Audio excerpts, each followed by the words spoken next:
Assalamualaikum warahmatullahi wabarakatuh. Halo Mas Ganjar, perkenalkan nama saya Jessica Jopakaila Veneta dari kelas KM 24E dan hari ini saya akan mewawancarai divisi pekerjaan dari advertising. Sebelumnya boleh diperkenalkan diri terlebih dahulu, Bu? Oke, Assalamualaikum warahmatullahi wabarakatuh. Perkenalkan, nama saya Intan Budianto. Saya bekerja menjadi advertising dari tahun 2017. Pertanyaan pertama, boleh diceritain sedikit sebenarnya divisi advertising itu kerjanya seperti apa di dunia komunikasi? Sebenarnya advertising itu adalah kita itu mengiklankan suatu barang, produk atau jasa dan mengenalkan pada halayak banyak. Nah, kalau misalnya sekarang mungkin lebih dikenalnya kalau kita punya satu produk, kita bisa kayak brand awareness dulu supaya masyarakat tuh tahu, oh ada produk ini, fungsinya ini dan penyebarannya lebih luas gitu. Pertanyaan selanjutnya, kalau membuat iklan biasanya mulainya dari mana dulu? Terus idenya tuh datang dari siapa dan prosesnya tuh seperti apa? Kalau membuat iklan itu biasanya kita itu bikin tuh yang namanya website dulu. Kalau di bidang aku ya, biasanya website karena aku lebih banyak ke bidang jasa sama produk. Nah, di website itu nanti kita akan bikin yang namanya landing page. Nah, landing page itu berisi halaman produk yang akan kita pasarkan atau kita iklankan atau kita jual lah ya ke halayak ramai itu. Contohnya apa? Misalnya produknya skincare kah atau apakah gitu. Nah, idenya itu adalah dari barang yang akan kita iklanin. Biasanya kalau misalnya kita ngiklanin skincare, pasti kan idenya kayak dari orang yang berjerawat atau kulitnya berminyak atau itu. Nah, biasanya ide-idenya dari situ. Pertanyaan selanjutnya, sekarang kan sudah banyak iklan digital. Menurut Ibu apa bedanya dengan iklan yang lebih tradisional? Oke. Kalau misalnya bicara digital, berarti dari cara penyebarannya juga berbeda.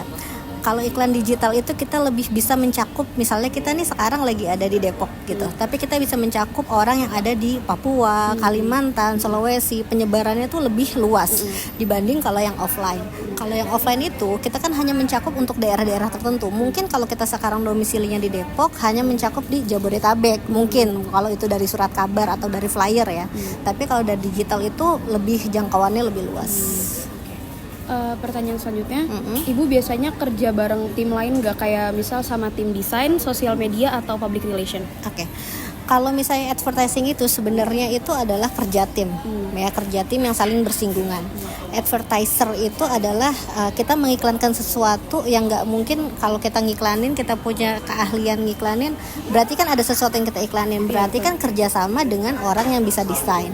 Biasanya kita menuangkan barang-barang dalam satu tim gitu, kayak misalnya oh skincare ini cocoknya modelnya yang seperti ini, yang kayak gini, kita tuangkan bareng. Tapi banyak juga advertiser yang kita bisa bergerak sendiri. Kayak misalnya contohnya untuk misalnya kita ngiklanin jasa yang saya punya sendiri misalnya, kayak misalnya makanan atau minuman atau misalnya kita dropshipping itu kayaknya tim juga bisa nggak ada tim juga nggak apa-apa gitu. Selanjutnya, pernah atau enggak sih ada kampanye atau iklan yang ternyata hasilnya tidak sesuai harapan dan bagaimana Ibu menanggapinya? Sebenarnya yang namanya iklan itu ketika kita membuat suatu website dan landing page itu ada yang namanya, kalau kita sebagai advertiser ya, ada yang namanya fase testing. Nah, fase testing itu adalah kita ngetes audiens kita sama nggak, cocok nggak dengan barang yang atau jasa yang kita jual. Nah, dalam fase testing itu ada dua kemungkinannya, satu berhasil kampanyenya, yang kedua adalah gagal. Tapi ketika kita gagal karena kita pakai platform digital, semua itu ada datanya. Nah, datanya itu karena aku pakainya Meta dan Google, biasanya kita bisa breakdown datanya. Oh, ternyata di umur ini yang nggak cocok, atau di daerah sini nggak cocok, atau mungkin kan kalau di dashboard iklan itu ada yang namanya CTR, CPM, CPC. Nah, kita bisa analisa dari situ. Jadi kalau misalnya advertising digital itu lebih terarah, terfokus, dan menurut aku lebih kayak tepat sasaran gitu loh. Karena semua kita bukan asumsi tapi by data. Gitu. Selanjutnya, menurut Ibu tantangan paling besar di dunia advertising itu seperti apa? Nah, tantangan sekarang ini yang terbesar adalah kalau kita yang namanya ngobrol platform digital, algoritma itu cepat banget berubah. Jadi cara yang works hari ini belum tentu works besok gitu. Jadi yang harus kita terapin kalau kita mau jadi advertising digital adalah harus sering upgrade ilmu setiap hari. Karena algoritma sosmed atau digital itu selalu berubah.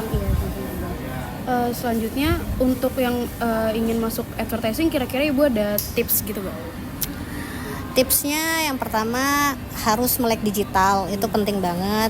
Yang kedua bisa bangun sama komunitas, karena kalau kita namanya digital yang tadi aku bilang algoritmanya berubah, kita nggak bisa kayak introvert sendiri kemana-mana sendiri, nggak bisa. Kita harus ikut komunitas, karena di komunitas itu kita bakal belajar, oh ada perubahan update ini loh, oh ada upgrade ini, oh algoritmanya sekarang kayak gini, yang lagi work sharing kayak gini. Jadi kalau menurut aku, kalau kalian mau di digital, pertama gabung sama komunitas, kedua harus open minded.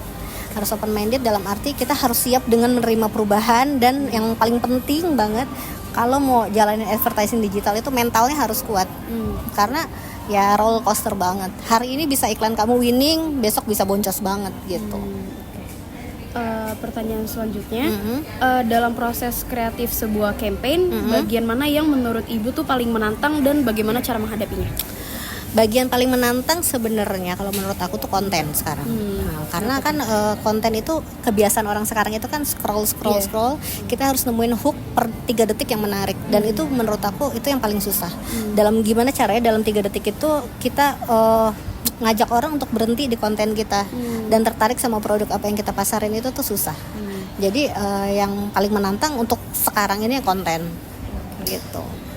Selanjutnya, ibu pernah nggak sih ada di tahap pusing dan kehabisan ide? Terus kira-kira bagaimana cara ibu menjaga kreativitas untuk bisa tetap berada di tempat industri yang sangat cepat berubah kayak advertising gitu? Nah, yang pertama untuk menghadapinya tadi aku bilang kita harus gabung di komunitas. Nah, kalau di komunitas itu biasanya update tuh masif gitu, kayak cepat ada update A, B, C. Dan kita kalau baca-baca grup, oh ternyata iklan aku salahnya di sini. Kita akan lebih bisa menganalisa gitu loh. Terus kalau misalnya pusing, pasti pernah pusing lah. Setiap kerjaan pasti ada pusingnya.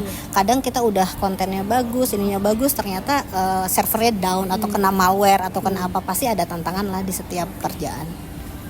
Pertanyaan selanjutnya, dalam perkembangan advertising saat ini, bagaimana peran data dan teknologi seperti AI mengubah cara tim kreatif bekerja? Terus apakah ini lebih banyak membantu atau malah jadi tantangan untuk tim advertising sendiri? Kalau sebenarnya sebagai advertiser dengan adanya AI itu amat sangat terbantu. Pertama kita cerita tentang Meta ya. Meta Ads itu dulu kita harus ada dalam satu campaign harus ada 4 sampai 10 angle iklan yang berbeda. Tapi dengan AI, dengan satu foto itu Meta tuh ngebantu kita untuk kayak ngerubah backgroundnya, ngerubah placementnya, apa segala macam. Jadi AI ya menurut aku lumayan ngebantu sih. Terus kalau untuk konten-konten itu AI kan kita sekarang banyak ya AI. Ada ChatGPT, ada Gemini, ada Flora Fauna ID, .ai, terus ada macam-macam. Menurut aku kalau AI itu amat sangat ngebantu dan efisiensi banget sih, efisiensi waktu dan tim juga. Gitu. Selanjutnya, menurut ibu ada nggak sih insight atau realita menarik dari dunia advertising yang baru benar-benar terasa setelah terjun langsung ke lapangan, tapi masih jarang diketahui oleh orang awam? Ada sih. Jadi advertising itu kan, ini kita bicara produk ya, kita bicara produk. Kadang ada orang yang ngerasa, wah dia penjualan produknya banyak, pasti pencucian uang atau apa segala macam, kayak yang lagi rame skincare waktu itu. Tapi tanpa mereka tahu, kalau kita platformnya digital, Indonesia ini kan banyak ya, pulau-pulaunya banyak, dan iklan kita ini bisa menjangkau dari Sabang sampai Merauke gitu loh. Jadi kalau misalnya dibilang, kalau aku sih suka banget sih si advertising digital ini, karena berkembangnya cepat, masif, dan menyenangkan. Gitu. Selanjutnya, ibu saat ini menempati posisi apa di dunia advertising, dan ibu bisa jelasin nggak lebih dalam gimana peran tersebut dapat memberikan kontribusi langsung terhadap keberhasilan sebuah campaign? Kalau aku sih sebenarnya basicnya dari advertiser, tapi aku juga brand owner dan aku juga masih dropship juga gitu. Dropship berarti kita ngambil barang dari mana, kita relabeling atau kita jual kembali dengan sistem dropshipper gitu. Kita jadi nggak ada stok barang gitu. Terus tadi pertanyaannya apa yang terakhir? Bagaimana peran tersebut dapat memberikan kontribusi langsung terhadap keberhasilan sebuah campaign atau strategi iklan? Nah, dengan adanya jam terbang kan kalau kamu hari ini belajar beda sama yang orang udah bertahun-tahun belajar kan. Nah berarti pengaruhnya ada banget. Jadi kita akan lebih bisa kayak, mungkin dulu kamu iklanin kerudung, wah nggak winning gara-gara misalnya angle iklannya. Tapi setelah jam terbang kamu tinggi, oh interestnya salah nih, landing page-nya salah nih, mungkin peletakan buttonnya beda, button itu kayak klik button beli sekarang kan suka ada itu. Jadi itu akan lebih bisa belajar dari situ dan lebih bisa baca analisa dashboard iklan tadi. Yang Meta, Google itu lebih bisa dibaca karena kita udah ada jam terbangnya gitu. Beda sama yang baru mulai. Sekarang kan sudah banyak banget platform digital seperti TikTok, Instagram, dan YouTube. Bagaimana Ibu memilih media yang tepat untuk kampanye? Nah, kalau misalnya di dunia soskom itu social commerce itu, setiap platform itu punya kriteria audiens masing-masing. Kalau yang aku klasifikasi gini, kalau misalnya di Meta biasanya orang 25 tahun, 35 tahun ke atas, biasanya ibu-ibu gitu, nenek-nenek gitu lebih suka pakainya Meta. Karena apa? Karena mungkin mereka bisa saving foto apa segala macam. Nah, untuk Gen Z atau anak-anak sekarang itu lebih ke TikTok, ya kan? Karena mereka lebih suka yang video, yang konten yang berjalan, konten yang menarik. Nah, kalau Google itu biasanya yang suka itu global.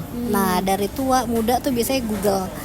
Jadi untuk memilih apakah produknya cocoknya di mana, penempatannya itu pertama lihat dulu produknya apa. Nah, kalau misalnya dalam fase testing itu kita mau coba di Facebook dulu atau di Meta dulu boleh. Karena Meta itu kan sekarang mencakup Facebook, Instagram, WhatsApp, ya kan. Atau karena produknya skincare untuk remaja di TikTok dulu boleh. Jadi kita lihat dulu produknya gimana gitu. Selanjutnya bagaimana cara Ibu biar iklan yang kita buat itu bisa tetap relevan dengan tren yang terus berubah? Bisa tetap relevan itu pertama kita ada kalau di Google itu yang namanya Google Trend. Nah, di Google Trend itu ketika kita meluncurkan sebuah produk misalnya skincare, kita search di Google Trend itu pasti ada tuh yang lagi tren saat ini untuk usia ini segini lagi trennya apa. Nah, kita biasanya kiblatnya untuk meluncurin produk atau interestnya itu ke Google Trends itu. Selanjutnya apa skill yang paling penting kalau seseorang itu mau bekerja di bidang advertising menurut Ibu? Skill yang paling penting itu apa ya? Kalau menurut aku advertising itu yang paling penting itu mentalnya sih. Nah, skillnya harus sabar dan ya itu open minded, harus terbuka dengan hal-hal baru gitu. Karena di dunia advertising itu kayak nggak ada yang fix pasti gitu loh. Hari ini bagus, besok aku coba lagi masih bagus, itu belum tentu gitu. Jadi skillnya apa ya? Sabar pertama, kreativitasnya juga harus tinggi, open minded ya, sama biasanya kalau jadi advertiser orangnya nggak hitung-hitungan sama waktu ya, bisa kerjanya tuh benar-benar kerja terus gitu. Selanjutnya apa hal yang paling seru atau menyenangkan dari kerja di dunia advertising? Pertama, banyak hal-hal baru yang aku nggak tahu. Misalnya ternyata produk hijab orang Papua juga bisa beli ya, atau misalnya ada produk-produk kayak bibit tanaman ternyata laku ya di luar Jawa gitu. Terus bisa yang sekarang itu menurut aku yang paling asik itu pakai AI. AI-nya dari Google enak, AI dari Facebook enak, dan sekarang kan ada juga ya, kalau dulu kita spend uang banyak untuk bikin kayak project video gitu kan, video produk. Sekarang dengan adanya AI kayak lebih terbantu gitu. Jadi karena aku udah dari 2017 makin kesini menurut aku makin asik sih, dan tantangannya pasti makin ada karena persaingan makin ketat gitu. Untuk pertanyaannya sekian aja. Terima kasih sudah meluangkan waktunya ya Ibu. Oke, terima kasih. Wassalamualaikum warahmatullahi wabarakatuh. Jadi kesimpulan yang bisa saya dapatkan setelah saya mewawancarai divisi pekerjaan dari advertising adalah, pertama, skill yang harus kita miliki yaitu kita harus memiliki kreativitas yang tinggi. Kedua, yaitu harus memiliki time management yang baik, dan juga kita harus open minded dan memiliki ide yang sangat out of the box gitu. Selanjutnya yaitu dalam divisi advertising, iklan itu tidak selalu ramai atau selalu sukses, karena trik yang dipakai itu tidak sama setiap hari, dan juga advertising itu pekerjaannya tidak berbentuk fix atau tetap karena algoritma yang berubah-ubah setiap harinya. Halo Pak, perkenalkan nama saya Jessica Jopa Kayla Veneta dari Universitas Al-Azhar Indonesia dari jurusan Ilmu Komunikasi. Sebelumnya boleh perkenalkan diri Bapak terlebih dahulu? Oke, nama saya Irwan Hardian. Saya bekerja di Rumah Sakit RS Fatmawati. Alhamdulillah saya diberi kesempatan penempatannya di bagian humas. Oke. Menurut saya sebagai background perawat belajar tentang kehumasan. Yang saya pelajari itu kehumasan adalah ilmu komunikasi. Ilmu komunikasi yang menjembatani yang rumah sakit ke masyarakat sekitar yang ada di internal maupun eksternal rumah sakit Fatmawati. Oke. Aku mau tanya sedikit, tolong ceritakan diri Bapak dan pengalaman Bapak di bidang humas sendiri. Kehumasan, di bagian kehumasan itu ada 3 penanggung jawab, yaitu bagian informasi dan pengaduan, bagian informasi unit bisnis, dan bagian penanggung jawab branding dan marketing. Oke. Pertanyaan selanjutnya yaitu, menurut Bapak apa tugas utama seorang humas di rumah sakit? Tugas utama humas di rumah sakit itu adalah humanis. Artinya kita memang harus menyapa pasien atau keluarga pasien, komunikasi yang baik. Jika ada kendala, misalkan contoh ada masalah di ruang rawat inap atau di emergensi yang ditemukan pasien tidak ada identitasnya, maka di situ peran humas harus ada untuk mengurus pasien tersebut. Jangan sampai ada pasien yang terlantar, karena menurut undang-undang kita tidak boleh membedakan pasien satu dengan pasien yang lainnya. Bagaimana cara Bapak menyampaikan informasi rumah sakit kepada masyarakat agar mudah dipahami?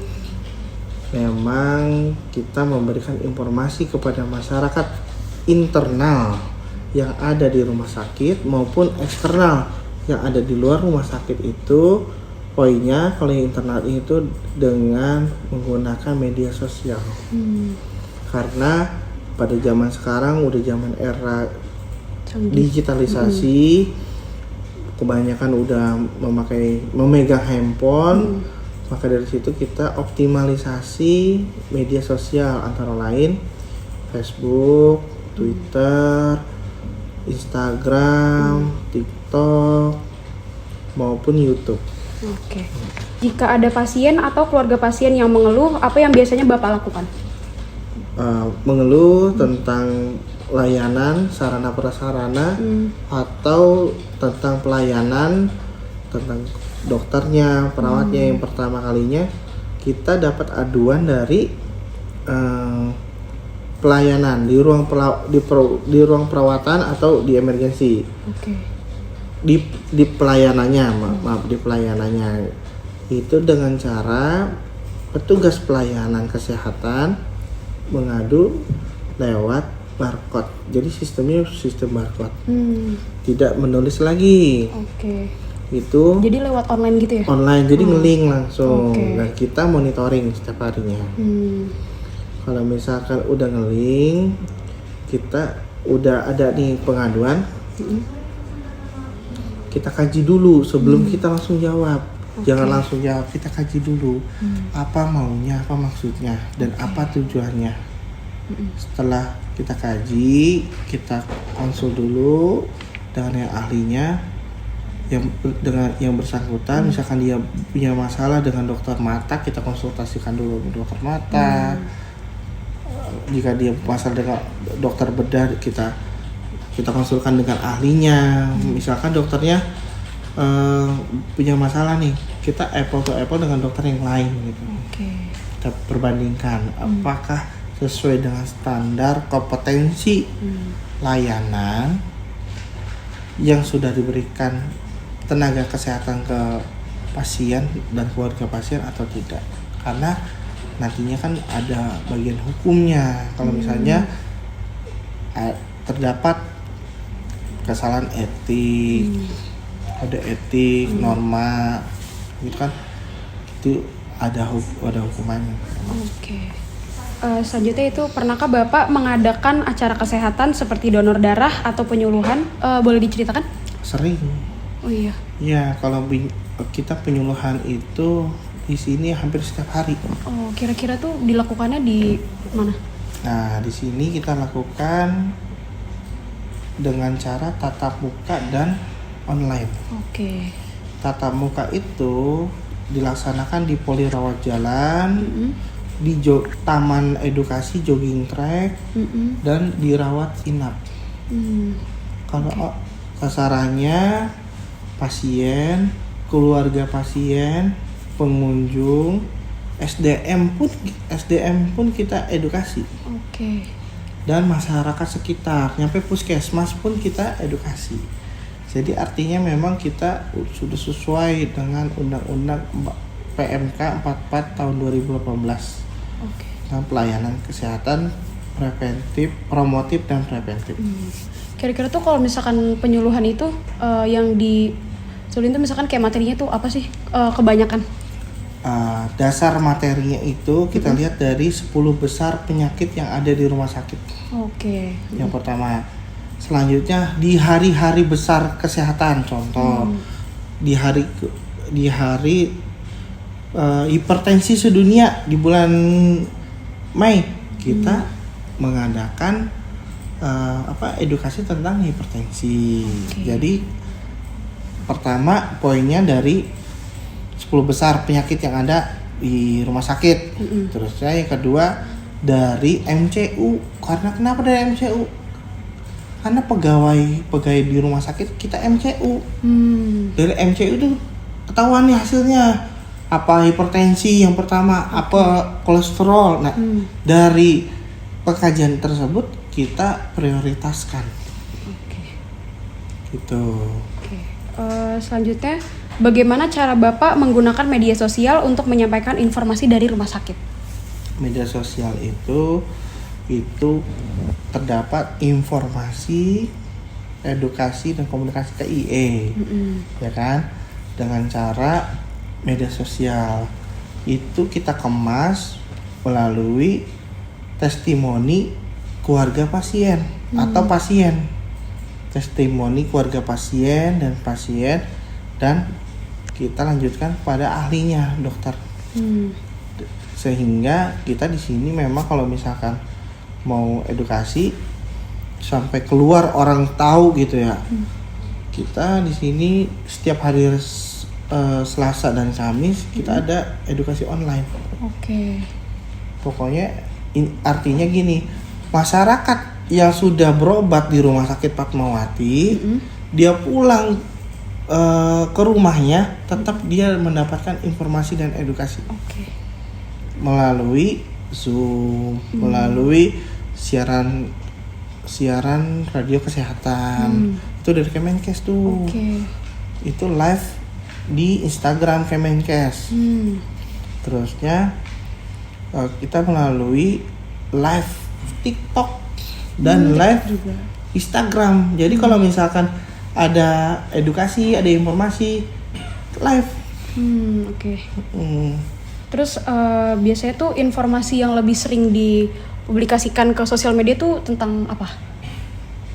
Tentang layanan yang ada di Rumah Sakit Fatmawati.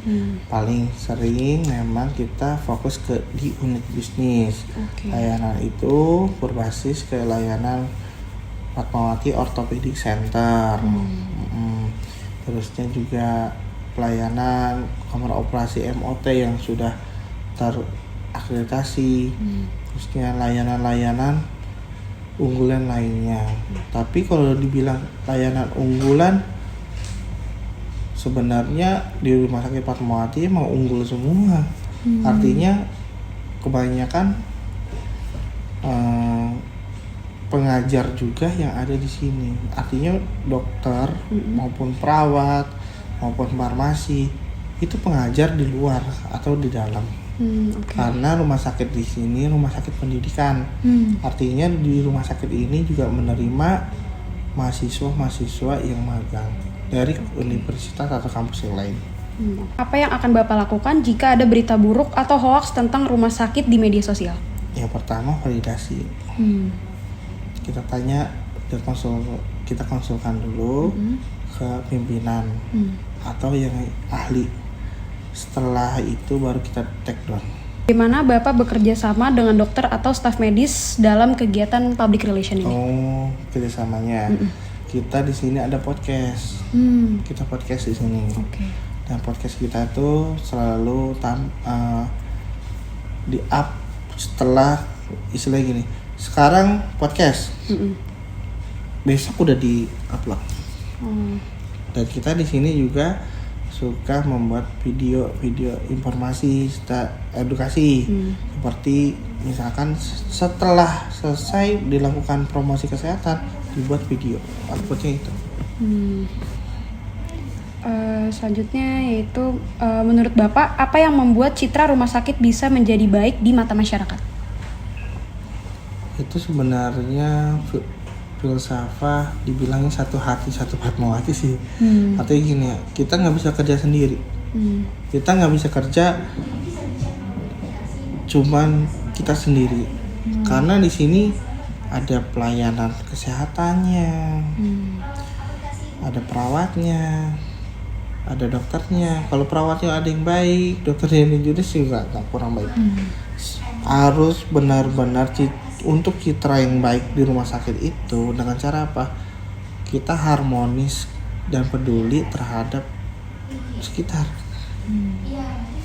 Memang kadang-kadang kita harus lebih aware gitu terhadap sekitar. Kalau misalnya contoh dokternya udah bagus, perawatnya udah bagus, tiba-tiba dia dirawat di ruang rawat inap, AC-nya panas, gerah, dia nggak nyaman. Betul. Iya, fasilitasnya bagus, dokternya baik, perawatnya judes, nggak nyaman juga. Betul. Holistik semuanya di sini. Sarana prasarana maupun layanan harus aware, humanis.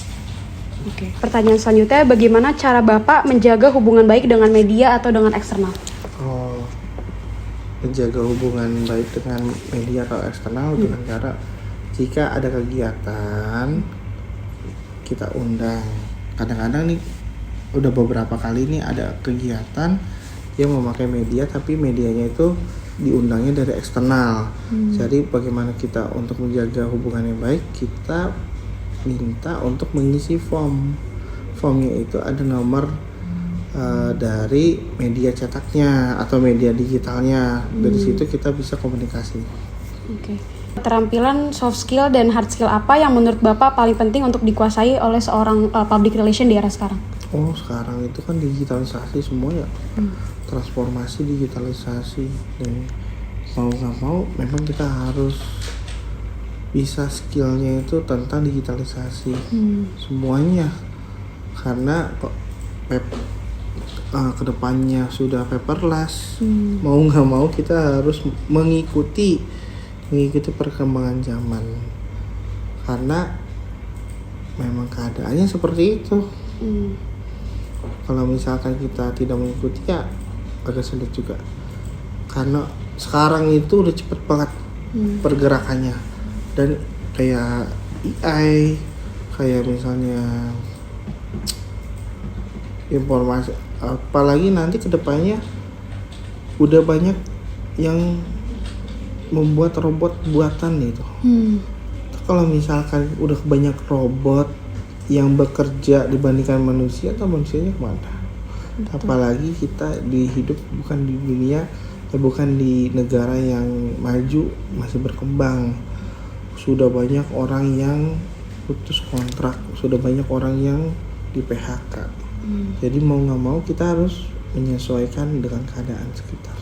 Oke, apa saran Bapak untuk mahasiswa atau fresh graduate yang mau memulai karir di bidang public relation? Yang pertama, kalau menurut saya harus baca buku dulu. Baca buku, kalau apalagi bukunya itu kita punya gitu. Istilahnya kamu di bidang komunikasi, kehumasan.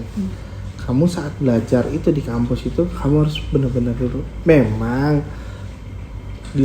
di pekerjaan itu nggak akan sesuai 100% dengan di lapangan. Kayak di kampus itu pembelajaran itu tidak sesuai dengan pekerjaan. Setidaknya kamu punya dasar. dari dasar itu yang bisa dikembangkan.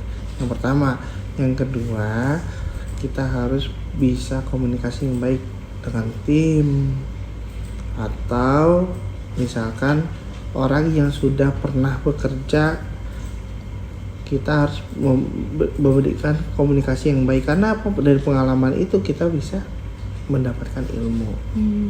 Ya, dan yang ketiga, kita harus banyak baca dari tentang di berita-berita tuh. Apa yang terbaru, berita-berita terbaru kita harus update. Gitu, dan dikurangin lah istilahnya yang kurang bermanfaat. Memang kita banyak harus belajar dan menuntut ilmu itu yang disunahkan kan sampai yang lahat ya. Artinya kita memang harus benar-benar untuk belajar. Intinya untuk apa sih? Karena Allah Ta'ala, udah itu aja, nggak ada niatan gimana-gimana lagi. Pertanyaan selanjutnya, seberapa penting skill komunikasi interpersonal dalam dunia pekerjaan ini dan bagaimana Bapak mengatasinya? Iya, penting banget komunikasi itu. Kadang-kadang aja orang yang nggak dikerjain aja bisa ngeles gitu. Orang salah aja bisa aman gitu dari komunikasi. Tapi jangan. Artinya gini, kalau misalnya kamu jujur, suatu saat kamu aman. Kalau kamu nggak jujur, suatu saat kamu akan dipertanggungjawabkan. Segala sesuatu yang kita kerjakan akan dipertanggungjawabkan, bukan hanya di dunia tapi di akhirat. Maka dari itu, kalau misalkan kita bagaimana nih komunikasinya, komunikasi yang baik, komunikasi yang jujur, komunikasi dan menerima jika ada kritik dan saran. Itu artinya kita diperhatikan. Dan kita untuk membangun kreativitas kita ke depannya lagi dengan cara apa? Pembuktian. Tapi misalkan ada komunikasi, ada yang kritik kita nolak atau ngeblok, kita kritik lagi. Artinya kita di situ adanya konflik. Kalau ada yang kritik kita dengerin aja, mau baik mau enggak kita terima semua, tapi nanti kita akan buktikan dengan kita membuktikan dengan aktualisasi kita, implementasi kita. Kalau misalkan orang itu nggak akan percaya dengan proses, orang itu akan percaya dengan hasil. Maka kita harus buktikan dengan hasil gitu. Tapi kalau misalnya proses yang kita jalanin itu benar-benar kita yang jalanin, bukan orang lain, itu akan menjadi pelajaran kita. Artinya gini, kalau kita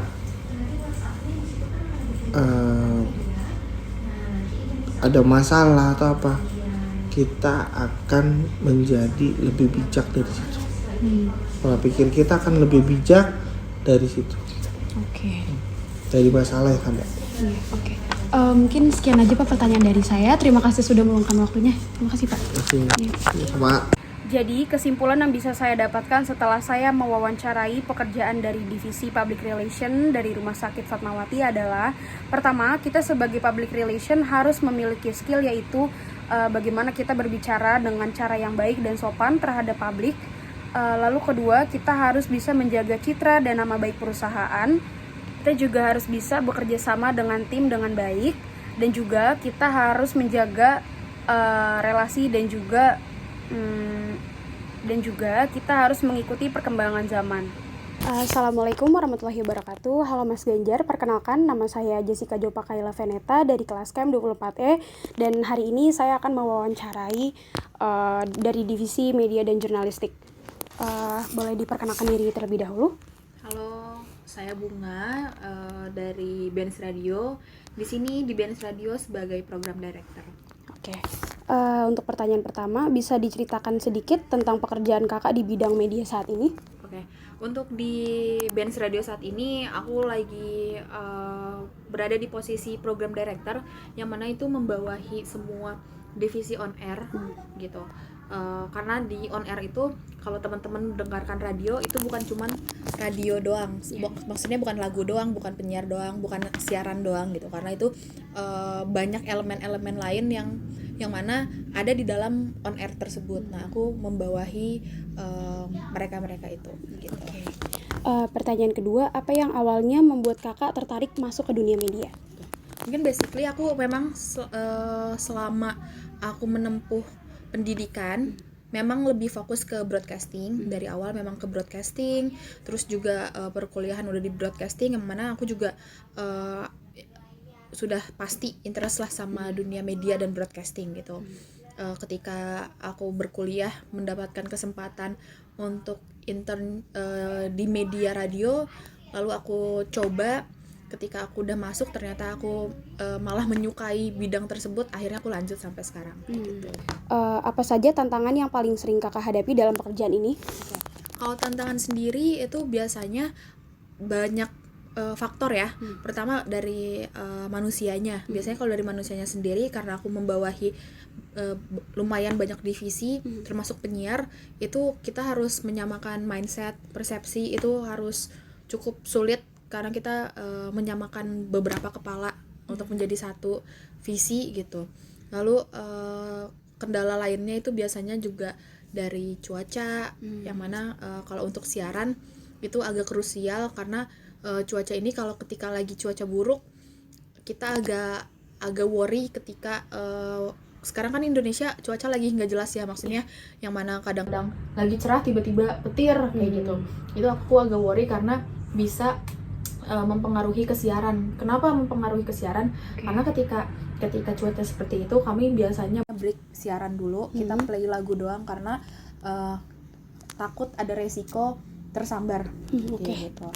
Skill apa saja yang menurut kakak penting untuk sukses di bidang media ini? Ya. Mungkin kalau dibilang sukses belum ya, aku juga masih merintis gitu.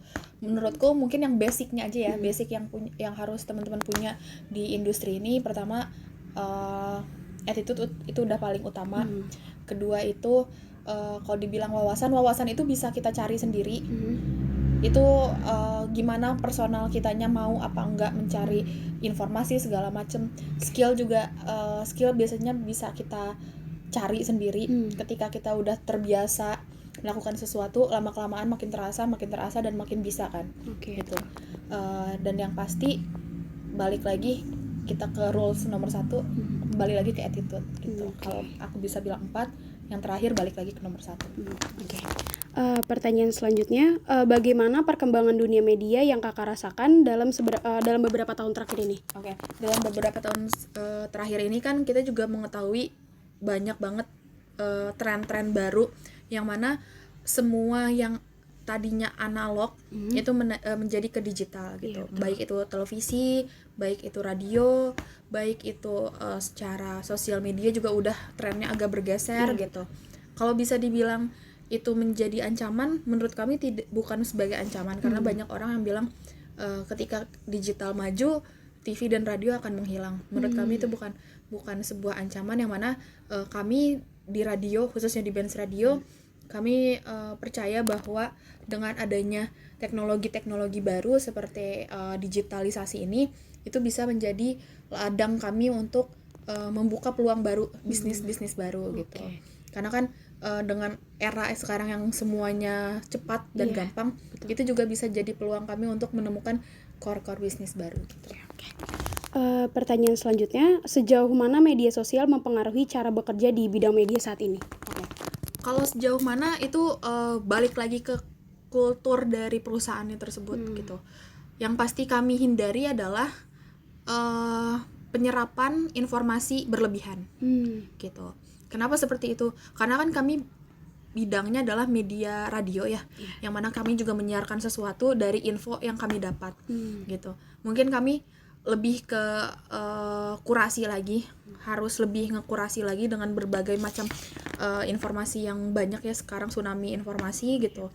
Yang pasti kita harus lebih ngekurasi lagi bagaimana kami menyerap informasi yang ada saat ini untuk kami siarkan kembali gitu.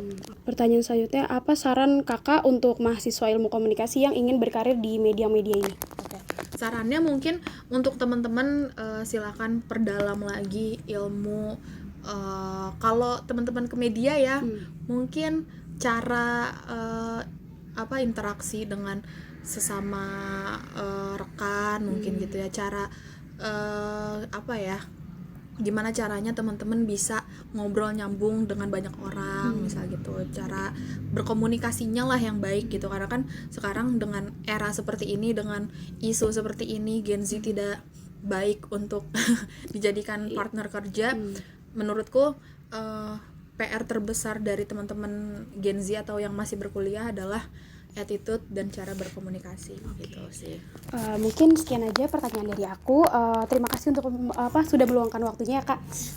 Oke, sekian Mas Ganjar, tugas video dari saya. Wassalamualaikum warahmatullahi wabarakatuh. Jadi kesimpulan yang bisa saya dapatkan setelah saya mewawancarai divisi pekerjaan dari media dan jurnalistik khususnya yaitu radio, pertama kita harus memiliki attitude yang baik. Kedua, kita harus bisa berkomunikasi dan juga bekerja sama dengan tim yang baik. Selanjutnya yaitu kita harus memiliki kemauan dari diri sendiri untuk belajar dan juga mencari informasi mengenai berita-berita terkini, dan juga kita harus pintar untuk memilah informasi karena sudah banyak informasi kayak seperti hoax dan juga informasi-informasi atau berita yang tidak benar dan tidak sesuai dengan faktanya.